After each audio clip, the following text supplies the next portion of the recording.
Hello, this is RV Vagabond Jerry, and this will be my last video from Alaska. I just completed 30 days driving around Alaska from June 25 to July 24th. And I wanted to give you a summary of what I found in my trip to kind of give you an idea of what it's like. And at the end of this video, right after my sign off, I'm going to show you some bonus video on my last day in Alaska, driving up from Skagway, where there's a waterfall and then some real nice mountain scenery on that last drive. To begin with, there are no interstate quality highways except in and around Anchorage.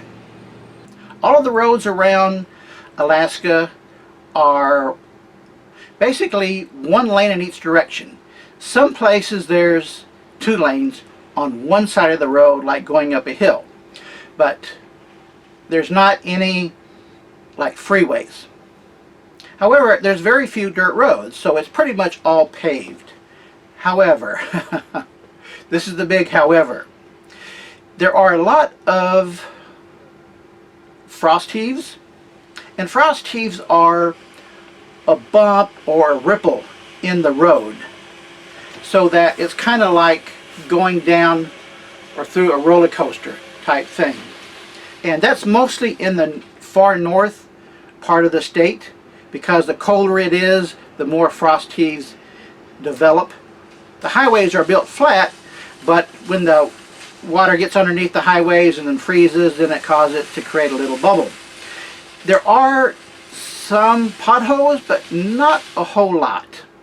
But then there are some areas where there's gravel over the pavement, or there's gravel sections, small gravel sections here and there.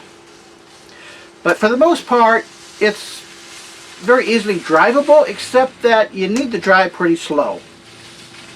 And by slow, I mean it can range 30, 40, 50, maybe 60 miles an hour.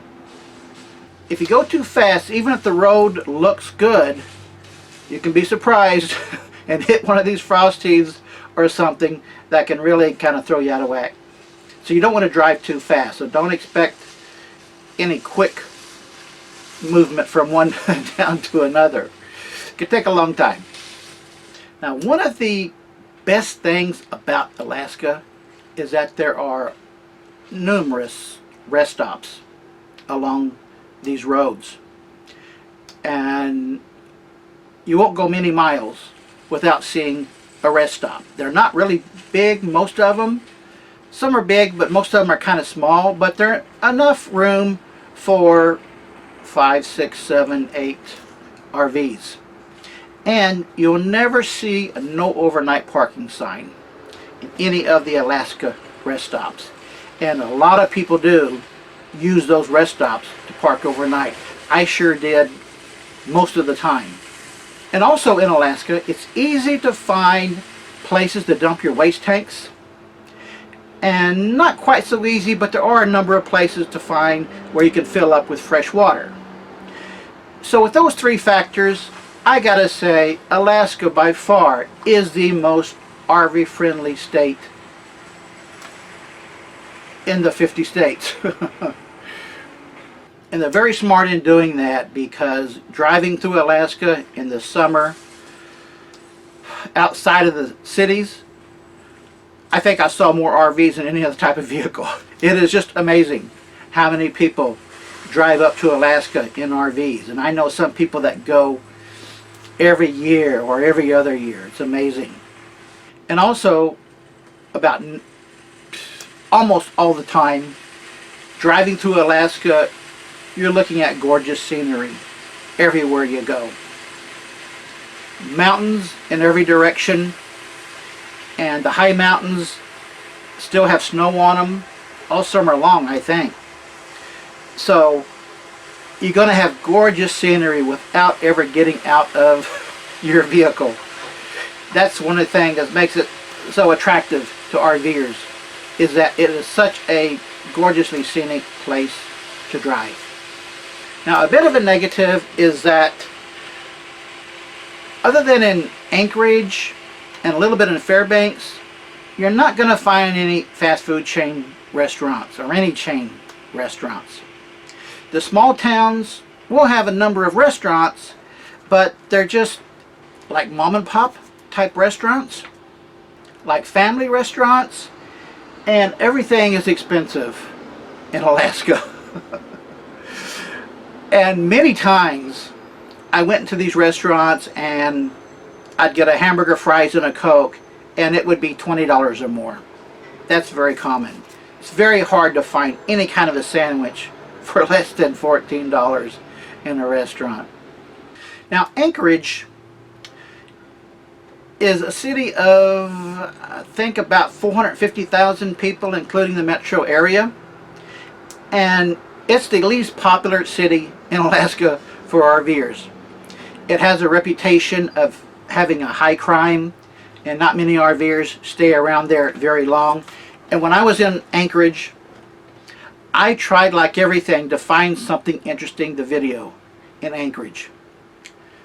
The only thing I could find was the Anchorage Museum, and it's one of the worst museums I've been in. I didn't find it to have much interesting at all. So Anchorage is just like the most boring city. The only really good thing about Anchorage is that it has all of the stores that you're used to seeing. Things you can't find in the small towns, you can always find in Anchorage. That's all about it's good for, really. Now, I want to tell you how well my solar panels worked in Alaska. I have 900 watts of solar on the roof, and there's good news and bad news about using solar in Alaska.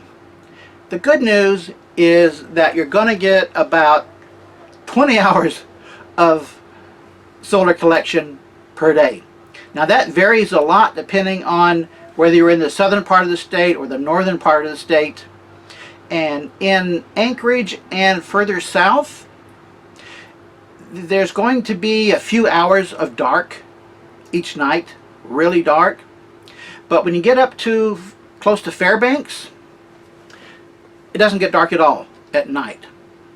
Now, keep in mind, I was there within a few weeks of summer solstice, June 21st. So at that time, at night, it just goes from dusk to dawn, and it never really gets dark. And even down in Anchorage, it wouldn't get dark until about 11 p.m. and then the sun would be rising at 3 o'clock in the morning. So you get a lot of solar collection. Like I said, a good 20 hours a day or more. So that's the good part. The problem with solar in Alaska is that most likely what you're going to find is a lot of days where it's heavy overcast. So that really limits your solar collection. And my solar was never able to get my batteries even 90% charged. But, however, on the good solar days, I would get enough solar collection to get my batteries charged up to maybe 70–80% on a good day, which is enough to last me for the night. So I would say at least half the time I never had to use my generator to charge my batteries. Then on a bad day, I may have to run the generator 1 or 2 or 3 hours a day to give my solar panels a little bit of a boost. Another really nice thing I found about my trip is that I never needed to use my air conditioner one single day. It just never got hot enough where I really needed it. And I only stayed in an RV park with hookups one day during the entire 30 days. So that was nice. So most of the time in my 30 days in Alaska, I had pretty good weather. I would say probably 3/4 of the time it was pretty good weather, and then about 1/4 of the time it was heavily overcast, and there were days when it was really cold during the day. In Fairbanks was the worst place where it was cold during the day, and there was days when I didn't see the sun at all. And that's just kind of luck. I think I did pretty good with 3/4 of my days being sunny days. That was good. So whether you'll see clear days or bad weather days, it's just luck when you're there. So overall, I really enjoyed my trip to Alaska. One of the best 30 days I've spent in any state. I don't plan on going back because there's a lot of other places I want to go to. Maybe in several years I may want to go back and make another trip to Alaska, but that was enough for me for a number of years, at least until I've gone about everywhere else that I want to go in the country, and Canada and Mexico. So overall, I really enjoyed my trip.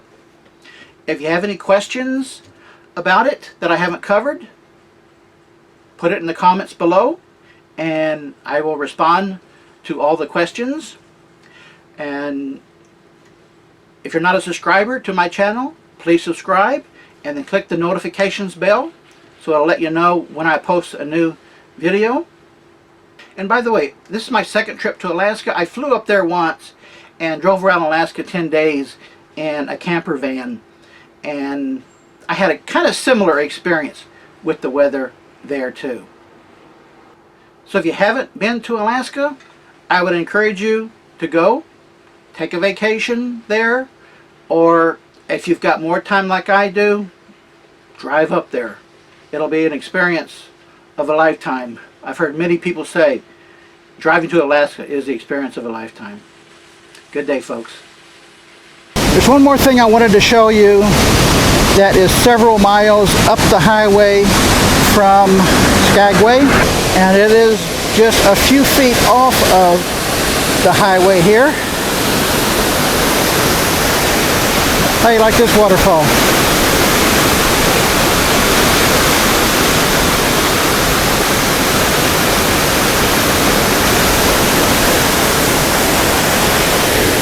The water is going underneath the highway through that pipe and on down into the valley.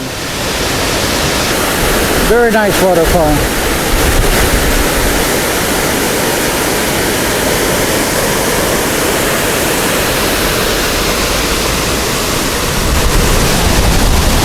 So I'm going to be in Alaska only a few more miles and then it's Canada all the way back to the lower states.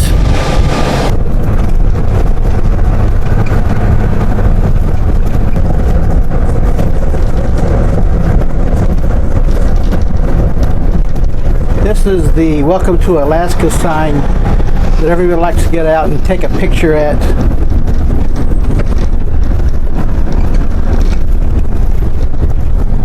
This is the U.S.-Canadian border.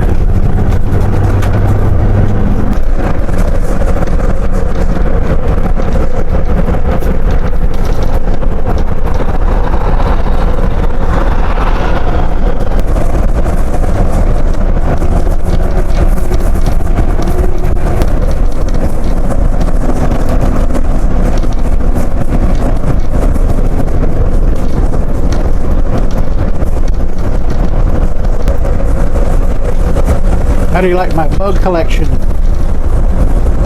Kind of messes up the view, doesn't it? Oh boy.